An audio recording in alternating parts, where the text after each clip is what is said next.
नमस्कार मित्रांनो, जय जवान जय किसान। सर्वात अगोदर इथले तहसीलदार, इथले तलाठी आणि कृषी मंत्री, कृषी अधिकारी यांच्यावर 420 चा गुन्हा दाखल करणं गरजेचं आहे।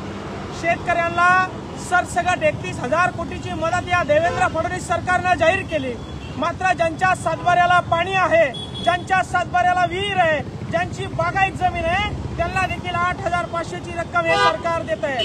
शेतकऱ्यांना फसवतोय। 31,000 कोटीचा पॅकेज जाहीर करून या ठिकाणी 8,500 रुपये शेतकऱ्याच्या तोंडाला पुसण्याचं काम हे सरकार करत आहे आणि शेतकऱ्याची मोठी फसवणूक होत आहे।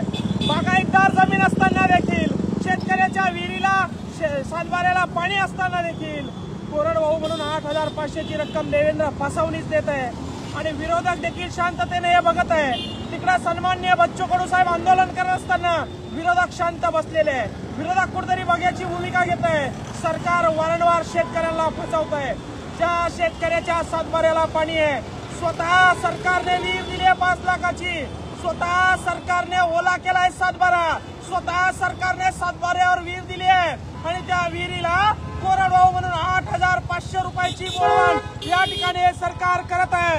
आणि म्हणून शेतकऱ्यांची फसवणूक इथल्या तहसीलदारांनी, इथल्या कृषी अधिकाऱ्यांनी, इथल्या तलाट्यांनी केलेली आहे आणि म्हणून सरकारला या ठिकाणी आता चेतावणी आहे। इथल्या कलेक्टर ऑफिस मध्ये कोंडल्याशिवाय आम्ही राहणार नाही, इथल्या तहसीलदारांना तहसील मध्ये कोंडल्याशिवाय राहणार नाही। शेतकऱ्यांनी जागरूक होणं गरजेचं आहे। मराठवाड्यातील संभाजीनगर, जालना व तसेच विदर्भामधील सर्व जिल्ह्यांना देखील 8,500 ची बोलवण हे सरकार करत आहे। ही सरकार शेतकऱ्यांची अक्षरशः फसवणूक करत आहे। एकीकडे 31,500 चा पॅकेज घेऊन 8,500 रुपये देत असेल तर याच्यामध्ये देखील सरकार भ्रष्टाचार करत आहे। फडणवीस मोठ्या IT मध्ये सांगत आहे, भूषण मारत आहे, आम्ही असे पैसे दिले, आम्ही बँकांना दिल्यापेक्षा शेतकऱ्यांच्या खात्यात दिले।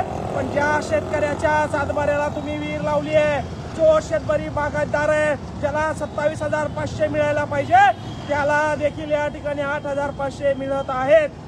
आणि म्हणून सरकार, कृषी अधिकारी, तलाठी, तहसीलदार यांनी हे अहवाल सरकारला दिले। जिथं 80% नुकसान झालंय, जिथं कापूस गेलाय, जिथं मक्का गेले, तिथं यांनी 35% नुकसान टाकलंय आणि हे सरकारचं धोरण आहे। सरकार गोड बोलून शेतकऱ्याचा गळा कापत आहे। म्हणून सर्व शेतकरी बांधवांना विनंती आहे, मोठ्या संख्येनं नागपूरच्या आंदोलनामध्ये सहभागी व्हा, नागपूरच्या शेतकऱ्याच्या आंदोलनामध्ये उभं राहा।